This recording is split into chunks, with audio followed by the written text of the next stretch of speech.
Hello everyone, and a good day to all of you. Hope you're all doing well. By popular demand, I am here today to do a build overview on my HK MR762 right here. So last time this was on the channel, I did a full review on just the MR762 as a platform, so I'm not going to be discussing the underlying rifle too much. I'm going to discuss the build and a lot of the differences, because the most obvious is that it's been re-anodized. That is kind of the main topic of the video. Just got this back a little over a month ago from Black Ops Defense. I was originally not really planning to do a video on this, simply because I had my MR556 re-anodized by Black Ops Defense as well, and I did a full review on them back then. But there's enough to talk about here regardless, so figured may as well. This was actually a pretty in-depth conversion that I had Black Ops Defense do, so it's worth talking about. So getting started on the biggest difference, of course, it has been re-anodized, as you can see, in tan. Now, interestingly, you can see the color here pretty well. This is actually a lot more bronze than my MR556 was. If you see here by comparison, this one is a lot more gray versus the MR762 being much more bronze. This one is, I like how it looks. It is just lighter colored, which is something that does actually happen on the real HK rifles as well, depending on the batch. Some have been more gray, some have been more brown, like this one, and just a whole bunch of things in between. Now, one thing on this, I think that the re-anodization job on the upper and lower looks really good. You can see, but if you look closely, you can probably see that there's a little bit of a color difference on the buffer tube right here. So I wanted them to re-anodize the whole thing, but they actually ran into some issues on the buffer tube. Apparently, the anodization didn't turn out well, and when I had my MR556 re-anodized, they actually had to do it a few times, and they were able to, because there was some issue with the trigger guard not taking the anodization properly. But I assume in the case of the buffer tube, they were probably not able to re-anodize, simply because there is thinner aluminum here, and they would need to strip down the previous layer of aluminum, or of anodization. So I'm assuming that maybe you'd run into some durability risks if you kept doing it over and over. So I can understand that. It's not the best color match on some cameras. I don't know about the lighting right now. We'll see in post, but it's pretty noticeable in person. I personally don't mind it. I was thinking of replacing it at one point, but it doesn't bother me enough to bother with that. Another difference, speaking about the buffer tube, that I did have Black Ops do. So this is actually a MR762 buffer tube. Now, why that's important is that HK differentiates between the MR762 and original 417 buffer tube compared to the newer G28 buffer tubes, and also the 417A2 buffer tubes, I should say. But the big difference is I really like the extended castle nuts. Mostly cosmetic, though they do offer a little bit of better drop protection. Mostly this was developed for airborne, in case they landed badly on the rifle, so it won't bend the buffer tube out of shape. But yeah, I like how it looks, but you can't actually fit these on a normal MR762 buffer tube. So what I had Black Ops Defense do is, if you look under here, and I'll put up some footage as well from beforehand, but if you see this little bit of a hump, you can just barely see. It's so little, but just that right there is enough to block the installation of the extended castle nut. So had to get that milled back, and they did a really good job. Now, the real G28 buffer tubes do have a rail on the inside of kind of where the stock rides, which is for their additional cheek riser, which they did not add that. I don't really care. I'm using a slimline stock. Just prefer it. And then from there, another big change I had Black Ops do. So if you look carefully here, you can see that little lever. I did have them mill out the lower so I could install the 417A2 ambi bolt catch, as well as the ambi mag release. Now, interestingly, when I originally contacted them, I actually just wanted them to cut for the ambi bolt release, but or bolt catch, whatever you want to call it. But free of charge, or I guess included in the price, I should say, they did include the cut for the ambi mag release as well. Now, I'm not using it. I actually do have an ambi mag release on hand right here. And I tried running it for a couple weeks when I first got this rifle back, but I hated it. I like ambi magazine releases in theory, but the problem I was running into on this rifle is, even though they made the little cut there and I could actually properly install this, and this is one of the genuine HK ones, it still stuck out way too much. And funny story, kind of the same thing that a lot of people who use ambi mag releases have, is was getting up from just shooting a bit, checking, making sure I was zeroed with my scope, and went to my next firing position because I was running a drill then, and the mag was gone, even though I literally just checked it a couple seconds ago. So after that, thankfully, it was at the range, and immediately after that, I ditched the ambi mag release. Unless you have a genuine guard around here, like the actual 417A2s, then I would highly recommend not running the ambi mag release. It's not something I ever ran into. Just as an example, on my MR556 G95 inspired build right here, this is not an actual HK lower, neither is it even styled after one, not like those STS lowers, for example, but it's just an ADM4 lower. Reason I chose it on this build, not to get too sidetracked, but it has a lot of the same features as a 416 A5 or A7, A5 and up really. Specifically, has the ambi mag release, has the ambi bolt release. I've been running this rifle for quite a while, and I've never ever inadvertently pressed this and dropped a mag. So just that little bit of aluminum is really all that's needed, and it won't be an issue. But if you're doing a similar build, unless you're genuinely left-handed, I would highly recommend just skipping the ambi mag release altogether. Even though I usually do shoot right-handed myself, I like having everything ambi. A lot of the ambi controls make it a lot easier when you're using it, even as a right-hander, from prone. So that is why I like them, but if they're gonna cause other issues like dropping the mags, then yeah, screw it, not worth it. Last thing I wanted to touch on that I had Black Ops Defense do before I just kind of cover the rest of the parts on this build is flash hider. You can see that I'm now running a suppressor. So before this, and if you actually want to go back and watch my original review on this, one thing I complained about was I could not get the factory flash hider off. And I had a lot of comments of people recommending to just soak it in water or strap it down in a even better barrel clamp, whatever that means. But yeah, really nothing I was able to do worked. The main issue actually is, turns out HK actually made a little bit of a mistake, and they torqued the flash hiders, from what I've read, to anywhere between 80 and 100 foot-pounds, which is not me misspeaking. That is apparently how high they torqued it to, which is getting very comparable to the amount of torque on the barrel nuts. So yeah, that explains why I was never able to get it off myself. I don't have a 417 reaction rod or MR762 reaction rod, but all is fine. I sent it into Black Ops Defense. I just said, can you get this factory flash hider off if possible, just while you're doing the rest of the work? Because I know that they're taking the barrel out when they re-anodize, so I assume they have the proper reaction rod. They have to, and yeah, they were able to. So very cool there. I'm running the 6-hour SLH762 Ti on here. It's the same suppressor I used to be running on my MR556 build, but moved it onto here. This is not going to stay on here. I'm going to eventually replace this for sure, because it sparks up. I think I complained about the exact same thing in the MR556 video pretty much every time I talk about this suppressor. It's just not great. It's not terrible, but it's not great. Parts that I almost did forget is I did have them remark this, and so you can see it closely here. First thing I had them do was had it remarked as G27. So this doesn't actually exist. This is a total fantasy build, really. It's close-ish. So the real HK G27s were a stopgap sort of DMR fielded by the Bundeswehr in the kind of the mid years of GWAT, and they were just a 417 that they repurposed to work as a DMR, and so they were all black. They did have a full auto selector marking, you can see. So I did have them mill out and mark that, which turned out really good. Of course, it's on the other side as well, right there, and yeah, nicely color filled.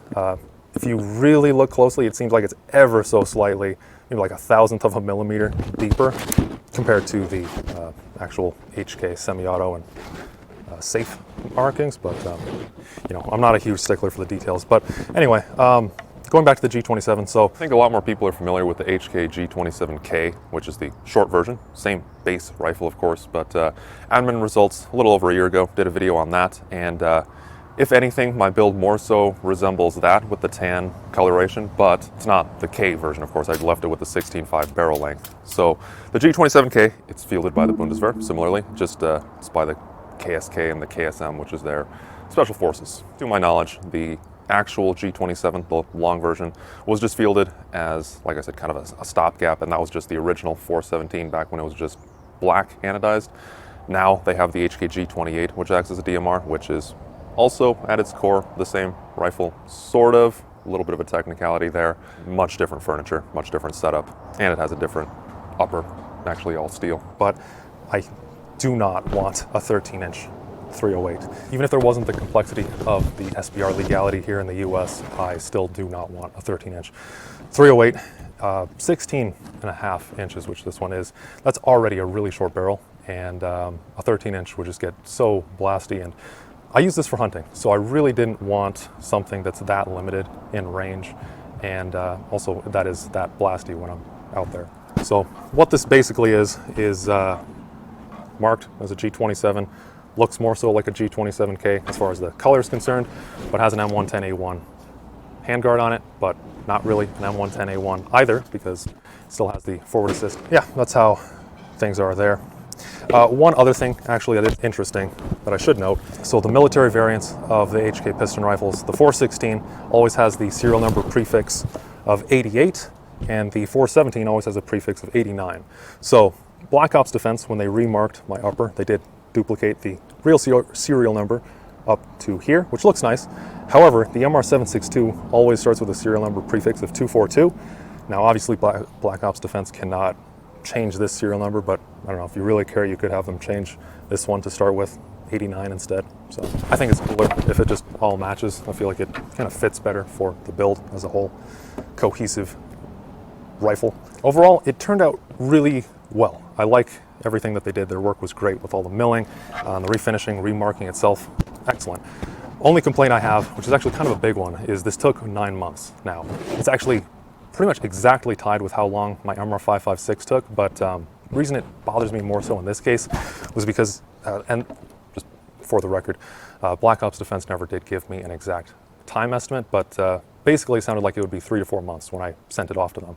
And then seemed like they always have complications with their reanodization. I won't get into that whole ordeal, but pretty much it got pushed out over and over and over until it eventually did get finished at 9 months and I think a couple days maybe. But point is, yeah, I would say that's way too long for the work being done, even though sure, it was more extensive.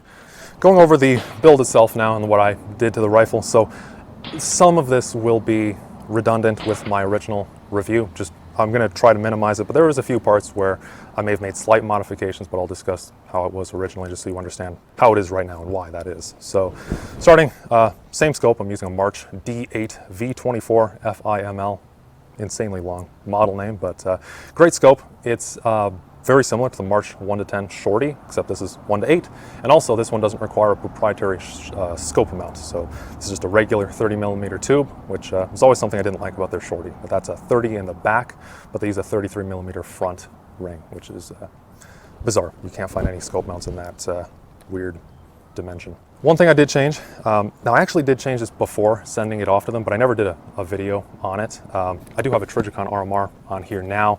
Originally I was using this with a Unity fast LPVO mount, switched it now for a 1.5-inch high Reptilia LPVO mount, just because even though I like the 2-inch height for an LPVO, was not at all working for this piggyback red dot. So took that off, went to this.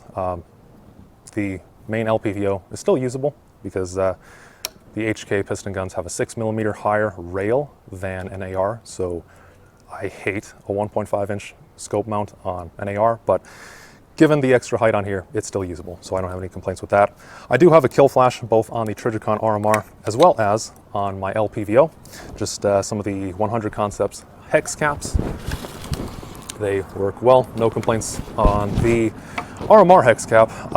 The LPVO hex cap though is thicker than ideal and does screw up the light transmission quite a bit, and sometimes you can kind of see an outline of the hex cap when you're looking through the scope itself. One nice thing though is it's very easy. You can just do this and pop the whole thing off. So when I'm shooting for precision, I will usually just pop the whole thing off so I have full light transmission and don't have anything in my sight picture that's messing with me. But yeah, when I'm out hunting or LARPing in the woods, I will leave this on. I did change out the rear pin, the takedown pin here, for a just a V7 titanium pin because I use those on pretty much everything. Mostly just because it's non-locking. The standard MR762 and MR556 pins from HK, they have this little lock which is supposed to help make the overall rifle upper to lower fit tighter.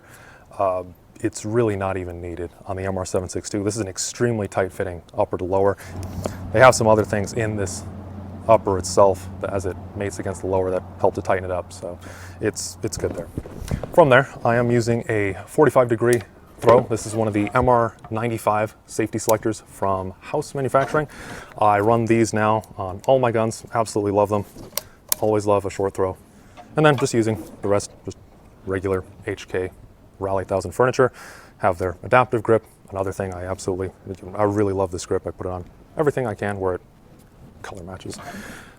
And slimline stock, I do like this too. Just nice and simple. Keeps it fairly lightweight. As lightweight as possible for this pretty giant gun. Moving all the way up now on the rail. Like I said earlier, this is the M110A1 SDMR handguard from Geissele. It's a very good handguard. The finish on it isn't great, however. This side is kind of eaten up, as you can see, just from an old sling I had on there, one of the Ferro Concept slingsters.